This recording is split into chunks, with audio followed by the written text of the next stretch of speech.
Vamos olhar para o exterior um pouquinho agora. Vamos falar da situação no Oriente Médio.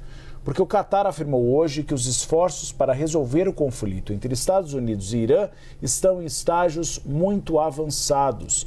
O chanceler do país disse que rascunhos de um possível acordo estão sendo distribuídos, mas não há conversas diretas entre os dois lados.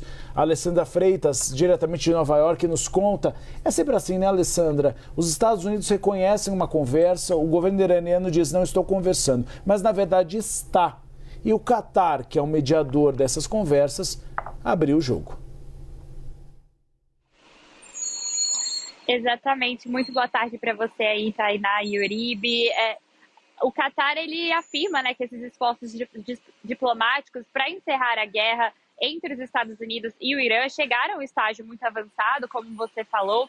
Segundo o porta-voz do Ministério das Relações Exteriores do país, o Majed Al-Ansari, mediadores já estão distribuindo aí entre os dois lados rascunhos com uma possível linguagem de um acordo. O Catar trabalha em coordenação com o Omã e o Paquistão para aproximar a Casa Branca e o Irã, esses três países também que vêm mediando já esse conflito há algum tempo, mas agora tem uma nuance importante, né? Apesar dos avanços aí nos bastidores, ainda não existem negociações diretas entre representantes americanos e iranianos. Neste momento, os mediadores conversam separadamente aí com as partes e levam propostas de um lado para o outro. O objetivo imediato é chegar a uma solução de curto prazo, pelo menos, que permita a retomada das negociações formais.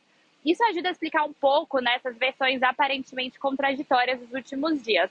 Donald Trump afirma que as conversas com o Irã já estavam acontecendo e o governo iraniano, por outro lado, nega qualquer diálogo direto aí com a Casa Branca e diz que negocia apenas com o Omã sobre o Estreito de Hormuz, o que gerou uma frustração aí por parte do Donald Trump, que acusou o Irã, né, líderes iranianos, de serem enganosos, falando que negociam com os Estados Unidos aí no privado, mas em público afirmam que essas conversas não estão acontecendo. Isso levou Donald Trump a dar um ultimato ontem ao governo iraniano, depois que ele alegou cancelar ataques ao Irã, que ele tinha prometido ao longo desse final de semana. Ele disse que ia propor aí uma última chance para o Irã assinar o que ele chamou de um bom documento. Questionado sobre o que seria diferente dessa vez, depois de já ter suspendido outros ataques, a gente acompanhou o Trump falando que ia atacar e depois voltou atrás, o Trump respondeu que quer dar ao Irã todas as oportunidades possíveis antes da decapitação, palavras aí do Donald Trump.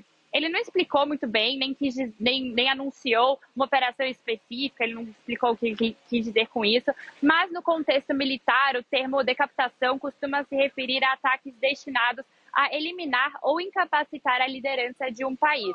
O secretário do Tesouro americano, Scott Bessent, afirmou que um acordo para reabrir o Estreito de Hormuz pode ser alcançado ainda nessa quarta, nessa quinta-feira, hoje, nessa terça-feira ou na quarta-feira. Segundo o Trump, essa seria a primeira fase de um possível entendimento. A segunda fase trataria aí da desnuclearização do Irã e levaria mais tempo.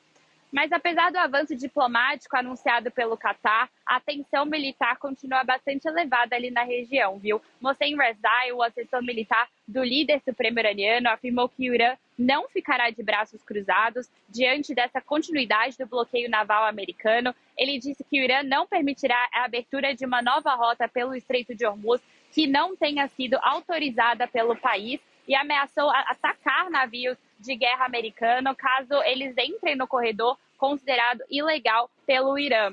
O Estreito de Hormuz continua praticamente fechado, a gente vê uma movimentação. Nessa terça-feira, uma embarcação de carga foi atingida por um objeto ainda não identificado pela costa do Omã e a tripulação precisou abandonar um navio, né? Um tripulante, inclusive, segue desaparecido. Uma situação, né, que a gente fica acompanhando essas conversas que acontecem, vão acontecer ou não, aí a gente fica acompanhando, né, esse desenrolar. Qualquer novidade, a gente volta aí com vocês, Tainá e Uribe.